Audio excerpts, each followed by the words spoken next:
Going on, everybody? This is your man, Big B. Welcome, Big G, and this is the Big Show.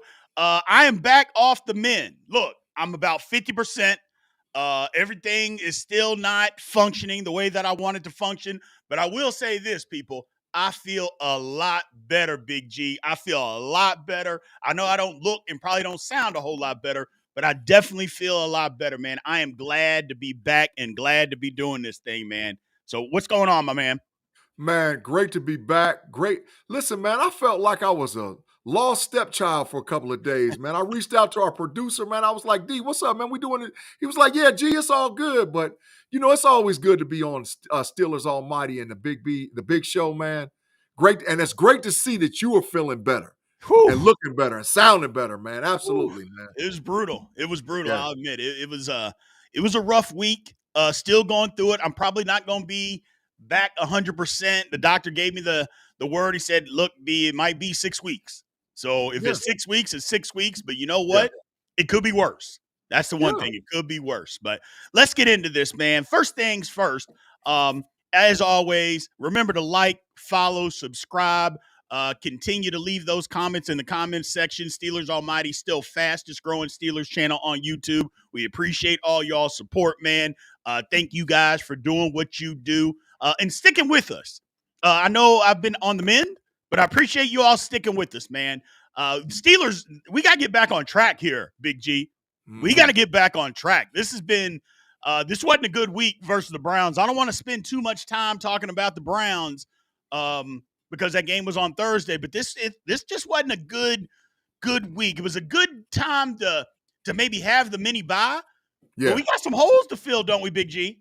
Yeah, man. Listen, I know we're going to talk a little bit about the grades here or there, but I handed out a whole lot of Fs. So I just hope that me and you is on the same page. But I think we're going to be on the men's a little bit this week, B, because I'm hearing good things about Trice and Highsmith. So I think we're going to be maybe as close to full speed as we can. But that was a horrible loss, bro. That was a horrible loss. Yeah, it was a bad loss. And here's the thing about the loss to me, Big G. It wasn't so much that the Steelers lost. It really pissed me off. I'll be honest, what Mike Tomlin said at halftime, talking about there's nothing we can do schematically to keep from Myles Garrett from wrecking the game. I'm like, hold on a second. No. What do you mean? You didn't try to double team them. You chipped them a little bit. There's plenty of things you could do schematically to keep this man from wrecking your football game. They do it to us. Facts. They literally do it to us. Yeah. And you're telling me there's nothing you can do? I didn't like that. I didn't like that body language. They seem unprepared, Big G. That was my thing, man. I just didn't like that. Yeah. I was, to be honest, B, I was at the coaches more than I've been all year, especially from the defensive side, because it wasn't like Jameis Winston was out there just drawing up plays in the sand and looking like a Hercules player. He was just making average plays in a football game. Yeah. But schematically, what they were doing is they just kept running rub routes and pick routes. And it's like, you got to switch up the defense to do that. And B, oh, by the way, why in the hell can't we get TJ Watt off the edge, bro? Put him up in the middle with Patrick Queen, move him around, do something schematically to put him in a position to get pressure on that quarterback. I just don't understand it, bro. I don't get it. Well, one of the things that I heard this week, I think his name is Alex Kaboli, reporter, was talking about it might be TJ that doesn't want to move around, that he just likes being where he is. But at some point, coaching has got to say, okay, well, TJ, if you just like being where you are and you don't want to move around, then you got to start making some plays. You got to start fighting through all of this. I go, because what we're doing isn't working. So if you are refusing to move or don't want to move and don't feel comfortable, whatever the case may be, okay, that's fine. But one or two things are going to happen. Either you are going to start making plays and fighting through this, because we saw Myles Garrett go through some chips and still get sacks, or I don't care if you're comfortable or not, you're going to have to move around because that's what's best for the football team, to get you in other positions to get you singled up, just like they did us. I mean, Myles Garrett went around Zach Frazier like Zach Frazier was a telephone pole. He did it twice. Just went right around him like he was a telephone pole. I'm like, we got to be able to do that, free up some stuff so TJ Watt can take full advantage of all his abilities and not just leave him over there, man. Right. I mean, when you have Highsmith, Herbig, now Smith, and you can put those guys, those tangible guys on the edge, why not put Watt up in the middle in the A gap or the B gap on the opposite side and let him rush the quarterback with Patrick Queen? Because Correct. you can recognize and see the blitz, but you still got to block him. He's faster than most centers and guards in the league. So if you can get inside pressure with Watt, why not do it? But it could be him. But we're going to find out because I listened to Coach Tomlin's press conference today, and I think I'm on to something about what they're going to do with Watt this week. Yeah, they got to do something. They got to make it happen. And I believe that they will. Look, you can't just continuously do what you are doing and expect different results. That's the definition of insanity. So yeah, I think the Steelers are going to change that up. Just to let everybody know, man, we appreciate everybody being in here and all the support. Again, if you want to ensure that you get your question, your rant, or your statement up on the screen, you know how all that works. You know, super chats are wide open. So we appreciate all the support and any support that you choose to give. We absolutely appreciate that at Steelers Almighty. Let's kind of get into the injury update here. The window for Corey Trice has been open a little bit. He's practicing. I think we're going to see him this week, Big G. I think we're going to see him. Now, they talked about Alex Highsmith. He was running around. He said he felt good. He said the thing that he has to be able to do because it's his left ankle, it's his bend ankle. He's got to feel confident in that. Look, I want Alex Highsmith to play this week. I do because I think the Steelers got to win this football game. I'll be frank. I think they got to win this football game. Facts. We know that the Bengals are terrible at tackle. They're not bad. They're terrible at tackle. I think Alex Highsmith's got to play in this football game, get as much pressure on Joe Burrow as humanly possible, and disrupt what they're doing because they can throw the football, but it's hard to throw the football when you're on your back. And I just believe that that's what's going to happen. It might be rushing Alex Highsmith back a little bit, Big G. You let me know what you think, but I think he needs to play this week. Well, there's a difference between being hurt and being injured. Yeah. If you're injured, then you don't play. That's right. But that is the communication that needs to happen between the training staff, the coaching staff, and the player. But if he's practicing, I don't see any reason why he's a scratch. And we need him this game because I think, in my personal opinion, B, the next 3 games are pivotal.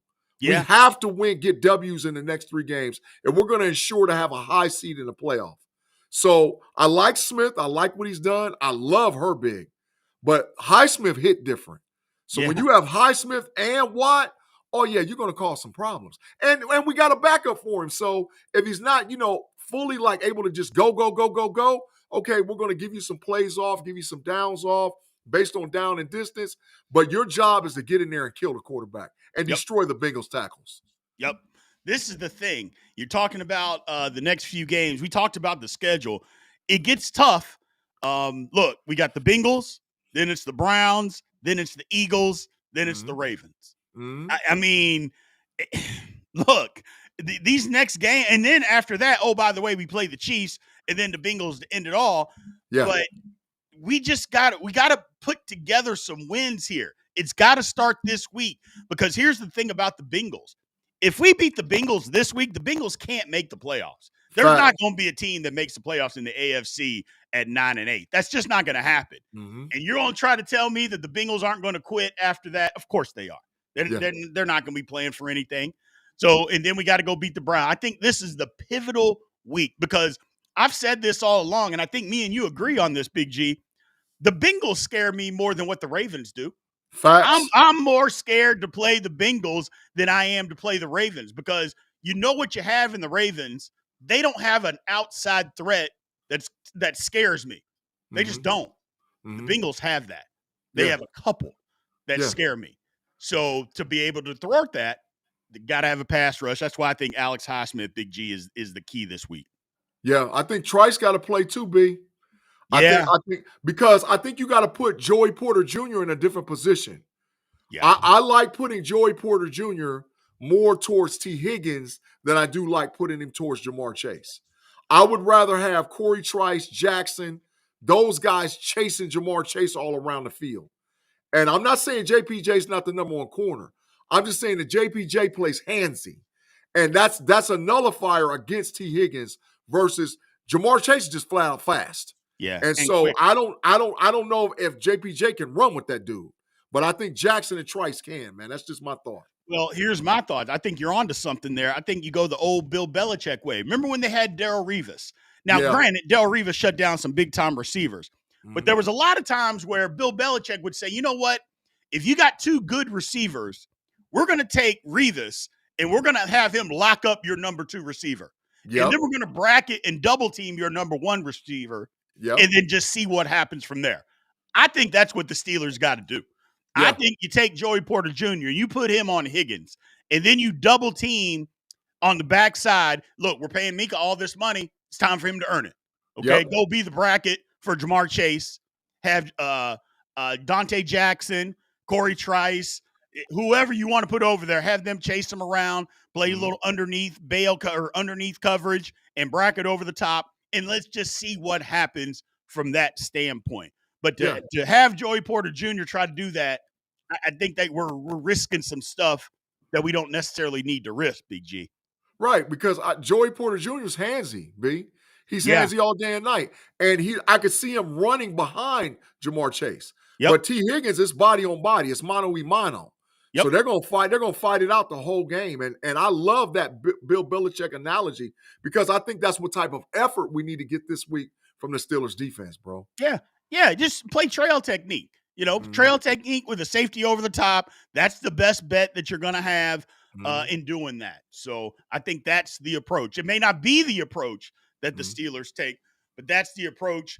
So with those injury updates, Corey Trice, I like Corey Trice. I've always liked him. If he could just stay healthy. If he could stay healthy, I thought he'd be starting by now. I'll be honest with you, Big G. I thought he'd be the starter by now if he could stay healthy, but he just can't stay healthy. Hopefully he can till the end of the season for the rest of his career. Never want to see anybody be hurt. So hopefully he can do that. Let's kind of break down. I didn't want to go a ton into the Cleveland game because, we're past it, but at the same time, we're not. So let's just break down the offense in general. The grade that I gave the offense, let me get to it real quick. It wasn't great, Big G. I'll be honest. It was not great. I thought the Steelers offense, first of all, I didn't think Russ was bad. Like a lot of people thought Russ was terrible. I didn't think Russ was bad for what he did. I mean, he was 21 for 28, 270 and a touchdown. I know he had a fumble. Now, don't get me wrong. You can't fumble on my football field. Facts. You can't. You got to hold on to the football. Yeah. So, regardless of whatever the case may be, you can't fumble on my football field. I just don't. I don't have any. I don't know. Empathy, sympathy, whatever you want to call it. Yeah, whatever he was out there playing big trash. Russie's supposed to be doing. You know how we get on with Russie. We got to let Russie cook. Yeah. If Russie wasn't all the way cooking, he was missing a burner. Yeah. I don't know if the oven was supposed to be about 375. The oven was about 250. It wasn't all the way cooking the way it's supposed to be cooking. It wasn't. And like I said, I didn't think Russ was terrible. I thought the running backs were just okay. Najee wasn't great. His lateral movement and vision was bad this game. I thought the offensive line was terrible. The offensive line was absolutely terrible. You gave the line an F. You better have gave the line. I gave him a D- because I was being nice. B, come on, dog. F. The offensive line was terrible. They were terrible. Listen, I watched the all 22 film, bro. I'm telling you right now, when Troy Fautanu come back, one of them tackles is to the bench. I don't care which one. You can coin flip it every game. Flip it and be like, okay, out. Because Dan Moore Jr. is garbage. Bro, man, he couldn't block in a phone booth.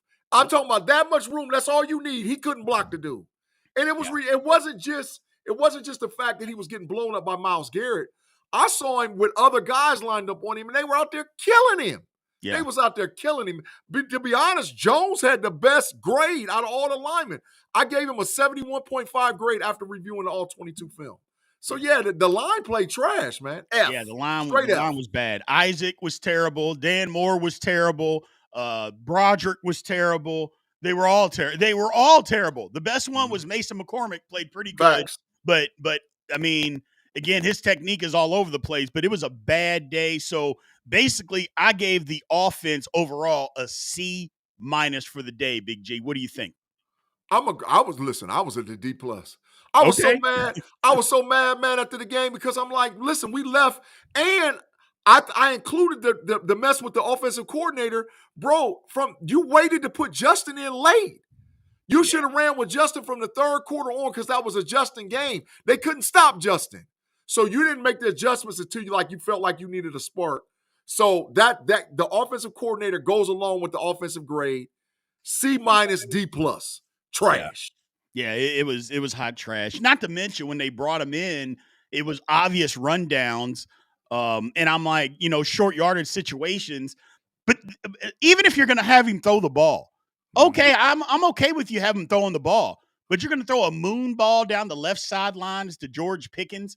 If you're going to do that, and that's the play call, just have Russ in there to do that. That's his thing. It just doesn't make any sense to me. Be on a 3rd and 1. 3rd and 1. On a 3rd and 1, and you got an RPO quarterback in the game, and you have him throw a moon ball. What kind of – come on, man. It didn't make sense, especially what drove me insane, and somebody mentioned this in the chat, was that the Steelers got the football with just over 4 minutes to go after a turnover with the lead after we had played horrible. Facts. We finally get the lead, and we can't close out the football game. I'm like, come on, man. Come on. What are we doing here? We don't have a 4-minute offense to run enough time. We couldn't even get a first down. Facts. If you just get one first down, that's another minute 30 off the clock. We couldn't even do that to run out the time. I was just like, man, is it that bad? Are we that bad, Big G? It was a bad football game, man. Play calling, bro. 3rd and 1, RPO Justin in the game. Run the ball. Matter of fact, run the damn ball. Run the ball. Run the ball to get the first down. Keep the clock going and let's go, man. But, man, B, you're going to have my blood pressure high, man. Just reminiscing about that, man, about that mess. Yeah, man, come on, it wasn't man. good. And then the defense, look, the defense was better, but it wasn't a whole lot better. I mean, I thought the D-line was bad. We got 0 pass rush all game long. I understand. Well, Herbert got a strip sack. That was the only thing that the D-line did all game. We didn't do anything. Now, granted, they couldn't run the football on us. And the linebackers and the D-line obviously have something to do with that. So it wasn't terrible, but I didn't think the D-line, again, with my D-line, I incorporate the outside linebackers in the pass rush. We didn't get that. I gave the linebackers were pretty good. I thought the secondary was average at best. It just was. When we needed to get a stop, Big G, that was my thing. When we needed to get a stop, we couldn't get a stop. And for the Steelers, and everybody says that we're supposed to be this championship defense, which I'm not saying that we're not, but what championship defense do you know can't get a stop when they need to get a stop? None. 0. 0. And this the deal. Cleveland ran the same freaking play almost the whole 4th quarter. Yeah. I went back and watched it. They ran rub route left, rub route right, crossing route in the middle. They kept running the same freaking play. And instead of running with Njoku, they had the opposite side tight end that ran Njoku's route. Yeah. And I'm like, man, dog, this is elementary. If I'm at home and I can pick up on this, you make the defensive adjustment, Coach Austin, and come up out of that defense. Yep. Like everybody knows you're not in single high. They know if you have a single high look, you're going to probably drop in the zone in some capacity. You can't do that moving forward. If you're going to single high, pressure on the outside with the wide receivers. Don't let them get into those little rub routes. Jam them up, and then that gives time for the defensive lineman to get to the freaking quarterback.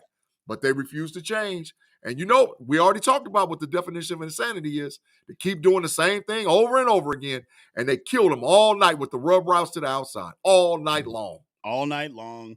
I thought overall the defense was a C. I might have been being generous with that. But again, they didn't have that many yards. It's not like Cleveland had 400 yards. They didn't. They had less than 300 yards of total offense. The Steelers outgained them. So defense wasn't horrible. But again, if you can't get a stop when you need to get a stop, it doesn't matter if they got 10 yards all game. If you can't stop them when you need to stop them, it doesn't really matter, to be honest with you, because stats are just that. You can manipulate stats any way that you want to, but a lot of times stats don't determine the outcome of a football game. And in this case, it didn't either. Absolutely. Special teams, look, Boz missed a kick. I don't blame him. He should have never even been in that position. A 58-yarder in a swirling wind. Should have never been in that position to begin with. But I'll be honest with you. I gave the special teams an F because Corliss Waitman, one kick at the end of the game, 15-yard punt, Big G. 15-yard punt. What in the hell is going on? 15. I don't care what kind of pressure is on you. You can get a 12-year-old out there to kick the ball further than 15 yards. And that's what we do at the end of the game, under pressure, to be able to kick them, make them drive the length of the field. And all you could do is get 15 yards. Special teams got an F. They let us down, man. They let us down. You see, I hit him with the big boo sign. Oh, yeah. Oh, yeah. I hit him with the boo sign all day and night. Boo to the special teams, man. Got to do better. Now, that's on the coaching, too, because he should have never been in a position to try that 58-yard field goal. No. Based on that down and distance on the field, Tomlin, grow some, drop them, and say, look, we're going to go get it. Because guess what championship teams do on fourth down? Go ask the Philadelphia Eagles. Go ask the Detroit Lions. Go ask the Kansas City Chiefs. 4th and 3, 4th and 4, based on that down and distance, they going for it. We got to go for it, too. We got to start on some of these possessions on 3rd and 4th down. We got to start going for it. I love Boswell. I think he's having an outstanding year, but don't put that dude in position to try to make the field goal to save the day, bro. It just don't work like that. Here's my thing, Big G, and tell me if you agree or disagree. I had a live earlier this week, and we were talking about Mike Tomlin. Mike Tomlin is ultra conservative when it comes to being a football coach. Just ultra conservative. And it gets nauseating at sometimes the way that he wants to play and win football games. Just what you said. Don't put him in a position. 3rd and 4, 4th and 4, 4th and 3 on the other opposing teams, whatever, 48-yard line. If you've got this defense that's good and you trust, go try to get a first down. Go make a play. Now, 50-yard field goal, look, that's totally different. Teams are making 50-yard field goals like people change underwear these days. But they just knock them down. It's crazy, isn't it? We've been watching football forever. 50-yarders 20 years ago was unheard of. Unheard of. Now, if you can't make a 50-yarder, you can't even play. You're not even on a team. Yeah, but bro, it was a 50-yarder in the snow. Yeah. Come on, man. Come on, man. That's bad coaching. It was bad coaching. But yeah, Mike Tomlin was just ultra conservative. I gave the coaching. What did I give I gave the coaching an F on the day too. F. And the reason that the coaching got an F is because, again, the Steelers weren't prepared. Yeah. It didn't look like they were prepared for the football game. They came out with no fire. You know, when one little thing didn't happen the exact way we wanted it to happen, it's like they couldn't handle any adversity at all. And I'm like, come on, man. We got to be able to adjust a little bit. Everything's not going to be scripted and go the way that we want it to go. And you got to be able to adjust. Made no adjustments in the first half. Literally none. And that cost us the football game, in my opinion, Big G. Yeah, because we didn't turn it on until the second half. And you know what, B, man? I hated to say this, and I've said this on other podcasts I'm on. This is the first game since Roethlisberger retired I missed him. Because I knew we were going through a change. I knew we was going to have to switch up quarterbacks. But see, that game last night, Big Ben would have looked over at Tomlin and be like, man, I don't care what you're talking about. I'm switching it up. We running this play.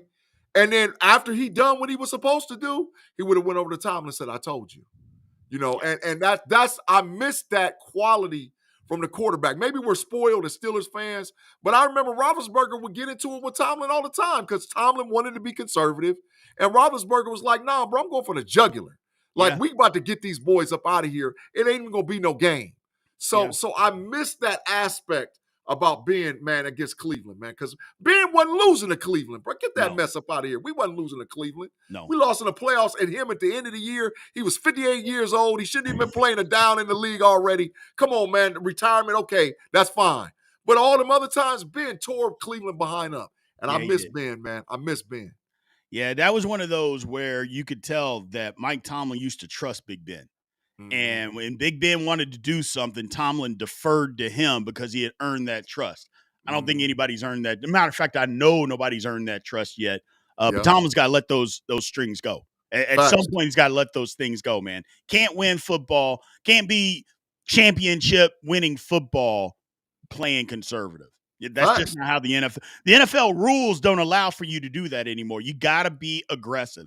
Steelers haven't been aggressive enough. Hopefully some of that changes, man. So let's flip the script, man. Enough of that.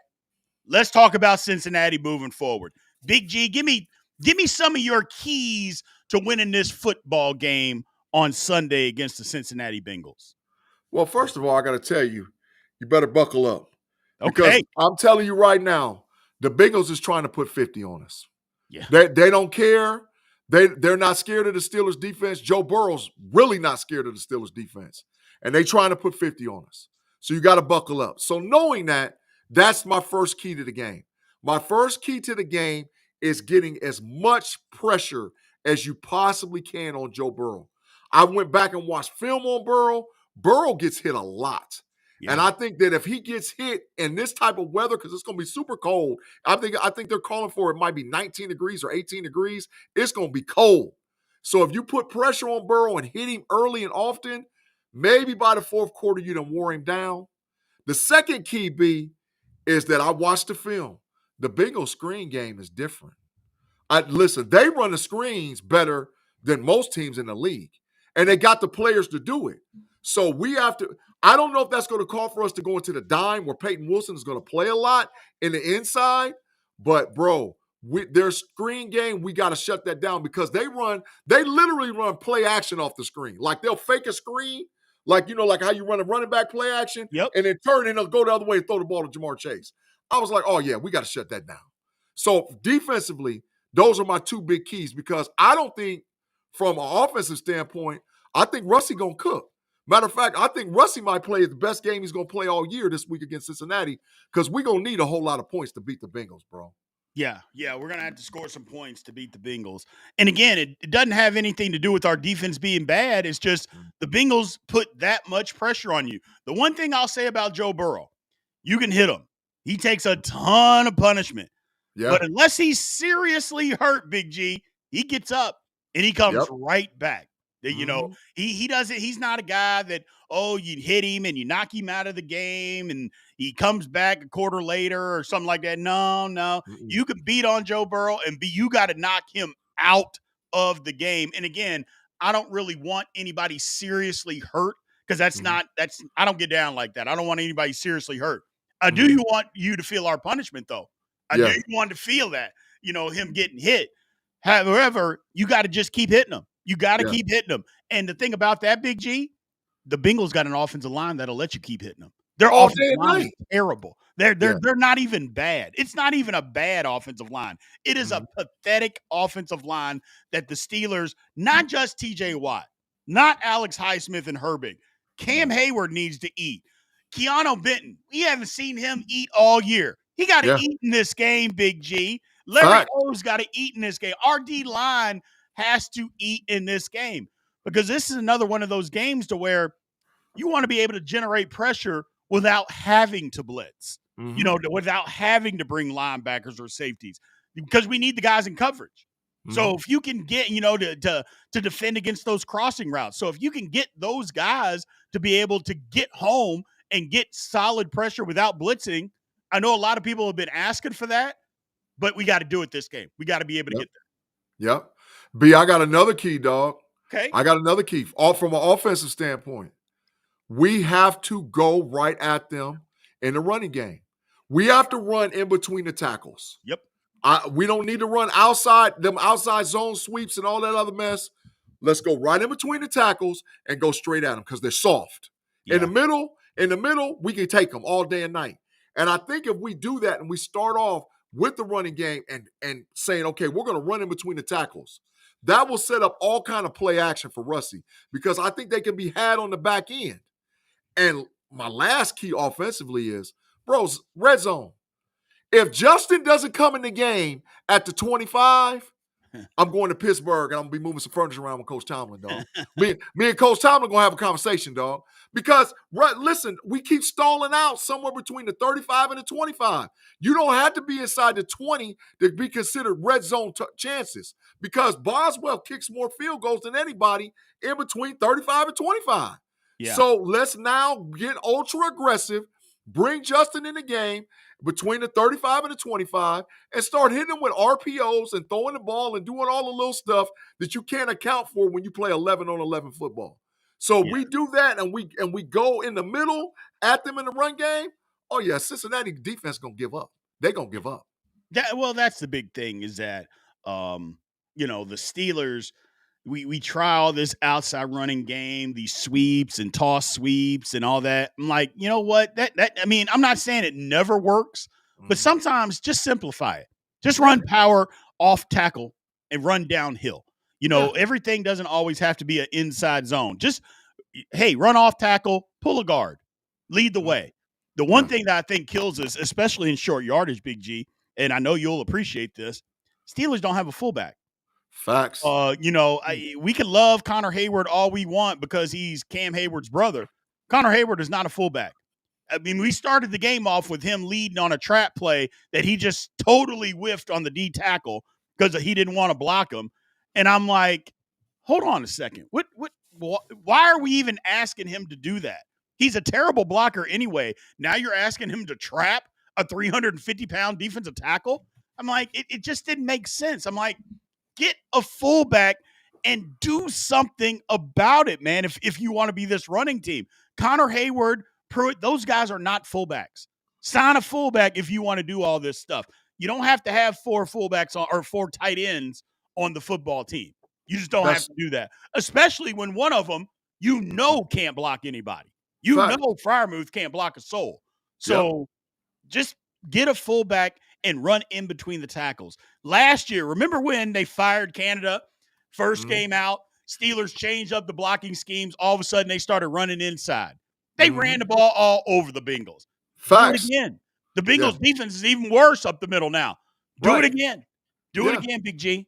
I agree with you. Give us another one, man. Give us another key to the game. Well, I think that Russie has to have 225 to 250 yards passing with 2 touchdowns. Now, I'm going to be honest, bro.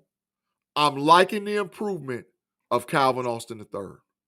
And I think Calvin Austin III, as long as it's not snowing, Calvin Austin III is going to get a big touchdown catch for us. And I think that loosens up the defense as well.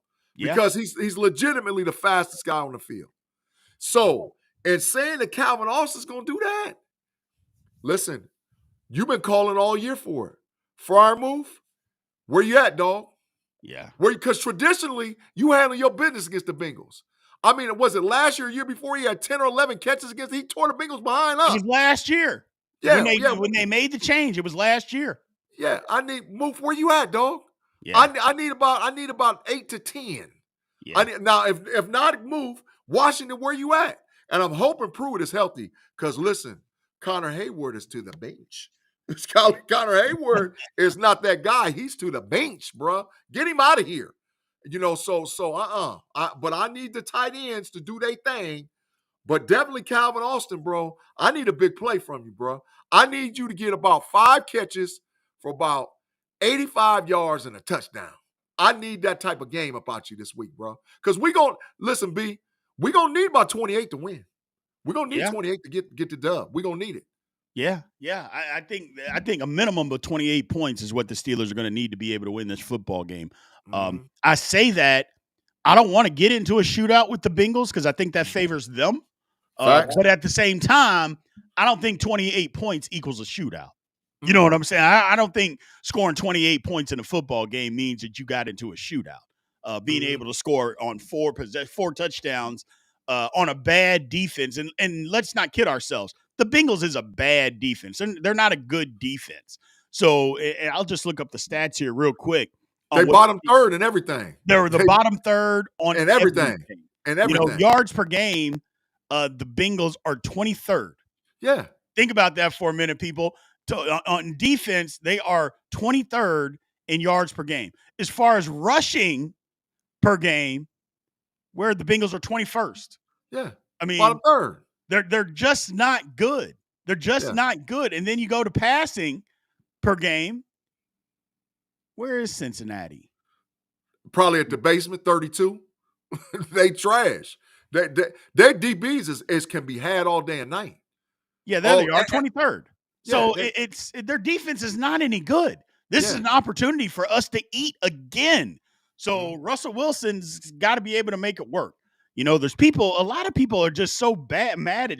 I'm like, why are you mad at Russell Wilson? I understand he didn't have a spectacular game.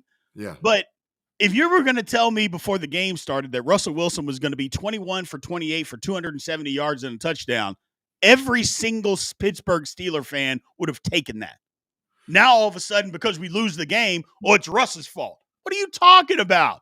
Like, what's going on, Big G? What are we doing here? It wasn't his fault that the Steelers played bad, man. It wasn't his fault at all. Russie had the highest grade. Russie graded out for me at 81.5% for a grade. Russie, he had one bad fumble. But B, you got to preference this too. He had those stats in a blizzard. Yeah. So in a blizzard. So come on, bro. Like Russie it wasn't on Russie. It was a whole lot of other people to get the big Fs, but not Russie. No, not Russ. Not Russ. Not this week. There's weeks that you can blame them, but this wasn't a week. This wasn't a week. Coaching, defense not being able to get a stop, offensive line playing absolutely pathetic. Trash. Jiminy Christmas. They're going the line right there. They're going the line. And listen, I'm telling you, it's going to be a whole lot of dudes to the bench. Yeah. Listen, them tackles, when some hell starts coming around for the Steelers offensive line, some dudes is to the bench. Get them up out of here, bro. Get them up out of here, man. Got to do better. Have to do better. Have to do better. Not just that. Look, again, we've mentioned it a couple times. This is a big week. The Bengals, and I've said it, and I know a lot of you probably disagree with me, but that's okay. We can all disagree. We don't have to agree on everything. I just feel like the Bengals are a bigger threat to the Pittsburgh Steelers than the Baltimore Ravens. I've always felt that way. And until the Ravens get somebody that scares me on the outside, like what the Bengals have, I'm not going to feel any different. That connection between Burrow and Chase is lethal. Higgins isn't that far behind. I like what they do. I really do. I just think we have to beat them up. I feel like we just got to beat them up and just play physical this week on both sides of the line of scrimmage. That's the key for me, Big G, is if the Steelers can own the line of scrimmage on both sides, offense and defense, if they can dominate that, I think the Steelers win this football game. If they don't dominate, and I mean really physically whip them on both sides of the ball, who knows who's going to win? Because that will favor the Cincinnati Bengals, Big G. Yeah, big, but listen, I'm old enough to remember Carson Palmer, right? And that's always been what's going on between the Bengals and the Steelers. If the Steelers get really physical with the Cincinnati Bengals, they beat the brake shoes off of them. Yeah. But if they try to play their way, we lose. The only tough guy they ever had was Vontaze Burfict, and they had Pac-Man for a minute, and they was just trying to be out there and being physical, but they played dirty. Traditionally, the Bengals want to run up and down the field like a track meet. Correct. I'm saying, 28.7 points a quarter, but beat them up every quarter. Listen, B, I need a 11-play, 78-yard drive every quarter. I'm telling you, 78 for 7.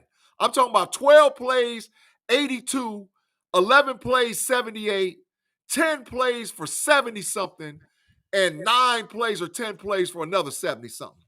That's going to beat them up. That's going to take the time of possession completely away from them. It's not going to be a track meet. Their defense is going to be gassed. And then when we go back on defense, they're going to be trying to hurry up, which is going to play right into our hands. That's how we've traditionally been beating the Bengals since Carson Palmer. So let's just play the same way we always play. Yeah, I 100% agree. Just go on drives. And that's the thing that's been killing the Steelers is that we get these decent drives going, and then we get bogged down with either a penalty or a bad play on offense. Somebody doesn't block somebody, and then we got to settle for a field goal. go on a 15-play drive, even if 15 plays, 68 yards, but end in 7. They've got to end in 7 and not 3. And that's the difference. And there's a ton of people in the chat that are killing Arthur Smith. They're right. Arthur Smith he got to be better. He got to get on his game, man. He got to get on his game. I'm tired of it. Look, you can defend it to an extent, but sooner or later, it's just like, okay, bro, what are we doing here? Okay, stop with the nonsense. Call better plays in the red zone. And also, here's another thing. And chat, you help me out. Tell me if you agree. You as well, Big G. The receivers. Let's just say we call a play in the red zone. Okay. The receivers run a route. It's almost, and we've talked about this before, Big G. They don't do the scramble drill. Facts. It's like, hey, I'm supposed to run a slant. Oh, he didn't throw me the ball immediately. I stopped my play. It's like nobody does anything on a scramble drill at all. And I'm just like, what's going on, receivers? Why aren't you moving? They finally brought that up. Dan Orlovsky, if you can believe it, he brought it up on ESPN. He was like, the receivers just stopped running. They don't have a scramble drill. What are they doing? I'm like, he's right. We've been seeing it all year. What's going on with that, Big G? Well, I think they put emphasis that week on this week of practice too, B. I think they really are looking at that because you have to, if you're a quarterback in NFL, you need your wide receivers to help you, right? And that's exactly what you're talking about with a scramble drill. Your wide receivers have to continue to move, break open, turn corners, do untraditional things when the quarterback breaks the pocket. And if they're not able to do that, then, like you said, we're going to suffer in the red zone. But B, I'm going to be honest. I like Russie. I really do as far as a quarterback. I think he's a good quarterback. Matter of fact, I think he's got a great career and probably going to go to the Hall of Fame. But for my money, for the remaining of the season, you got to bring Justin in, bro. You have to, because it changes the complexity of the game. 11-on-11 football looks different. Ask the Philadelphia Eagles. Ask the Philadelphia Eagles what it looks like when you got Jalen Hurts and Saquon Barkley, and we can line up Justin Fields and Najee Harris. 11-on-11 football changes the complexity because Justin can hit a touchdown pass. He's not like he's inaccurate like that. He can throw the ball. So you got Mount Washington, you got Pickens. He'll find those guys. Right. So if Russie's not able to do what he needs to do inside the red zone, you got to bring in Justin, and the guys got to keep moving around because scramble drills the way Justin played at Ohio State. Really, to be honest, he had Garrett Wilson and all the other guys that he had. Scramble drill, bro. Just get open. I'm going to find you. Right. Yeah. No, I definitely agree. Now, the one thing about it is we also got to play Mike Williams. Somebody just brought that up too. Yeah. Where's Mike Williams? At some point, you got to have Mike Williams on the football field. Yeah. Look, I understand if maybe he wasn't up to speed immediately, and I understand all that. I'm sorry, you played him the very first game that he came here. He got there on a Wednesday. He caught the game-winning touchdown pass for you, and you haven't thrown him another ball since. I don't understand that. I just don't understand that. He's going to have to play big in this football game. We need somebody else. We've been screaming for it. Calvin Austin plays so much better, or he has played so much better. But you know how good Calvin Austin could be if he was just in the slot and you had Mike Williams over there with Pickens on the other side. Calvin Austin gets unlocked if we're able to do that. And just got to get him on the football field. And maybe this is the week. Maybe this is the week where they're like, okay, it's time. I'm sorry, Van Jefferson. We love that you can block, but we got to be able to throw the ball down the football field. We need this guy in the football game. Well, that's my come on man comment this week, bro. My come on man comment this week is Arthur Smith. Mike Williams needs to play more than 25 snaps. Yes. Come on, man. Come on, man. Put that dude in the game. Let him play for at least a quarter and a half to 2 quarters. Put him out there. It doesn't matter down the distance. If you're going to have him run a go route and we know he's going to run a go, put him out there. The moon ball is open all the time in Russie's mind. So look, if I see you in single high and you're singled out there in the corner, listen, you're going to see Russie do the little thing like this and do a little thing like this. Hey, somebody get open, dog. Somebody get open. Moon ball special is on deck. Yes. Something. We got to do something. So I'm looking forward to the football game, though. I think it's going to be a really good football game, to be honest with you. It's going to be cold. I think it's the high is like 31 degrees on Sunday in Cincinnati. 19 in the right morning. there on the river, like we play on the river. So Mhm. it's going to be, to me, it's going to be a good football game. But it's also one, like I mentioned, I think the Steelers just have to go win. I think the Steelers got to go win this football game. I don't want to get into must-win scenarios with so many games left in the season. But number one, if you beat the Bengals, you're knocking them out of playoff contention because they're not going to make it with 8 losses. That's just not going to happen. Not this year in the AFC. It's not going to happen, including for us. We can't. We're not going to make the playoffs at 9-8. So not this year. So we got to keep winning, and this is a big one. This is a big one. There's a lot of people in the chat, Big G, that are afraid of this football game. I'm with them. I'm afraid, but I do believe the Pittsburgh Steelers can win, and I think they will win because I think, hey, we got a little bye week. Let's get back to doing some basic stuff. And I think what we talked about earlier, dominating the line of scrimmage, I think the Steelers are going to dominate the line of scrimmage. I really do. B, this is what this game comes down to, dog. It comes down to effort, bro. It comes down to total effort by the Pittsburgh Steelers, offense, defense, special teams, and coaching. And we're going to see who's got the strongest will. If we're the team that we think that they are, if we think that they're a playoff contending team that's going to do some special things in the playoffs, we need maximum effort because you just laid an egg. You just laid a game that you lost a game you shouldn't have lost. You laid an egg. So I need total effort out of the team this week. Coaching, change up the designs, get Watt free. Offensively, Mike Williams in the game. Let's be exotic with Justin Fields. We need maximum effort to win this game this week for the Steelers. Absolutely, man. Absolutely. So, well, man, I'm going to shut this one down for today, man. I appreciate everybody being in here. I know we usually go a little bit longer, but I apologize. I'm going to win as long as I possibly could with the face today, man. Feeling a little bit better. So I really do appreciate everybody being in here and all that good stuff. We got our man Alonzo, though. We did get our first super chat of the day. Let's bring him up. Van Jefferson got to go. I didn't get the note. Yeah, Van Jefferson's got to go. You're exactly right, Alonzo. Van Jefferson's just got to go. No, he ain't got to go, bro. He just got to go to the bench. Yeah, he got to go to the bench. Got to go to the bench. It's time. It's time, Big G, that he goes to the bench. We got to see a lot more Mike Williams this week. I think we will see a lot more Mike Williams this week. I'm looking forward to the game. Again, everybody, make sure you tune in. We're going to have our report card that comes out on Friday this week on the Bengals. Make sure you tune into that. And then 45 minutes before the game, we're going to be live right here, chopping it up on exactly what happened in this game.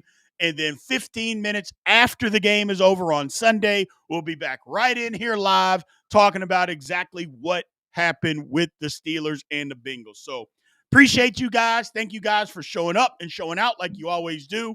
We love you guys, and we'll talk to you later. Aloha. Happy Turkey Day. We'll see you.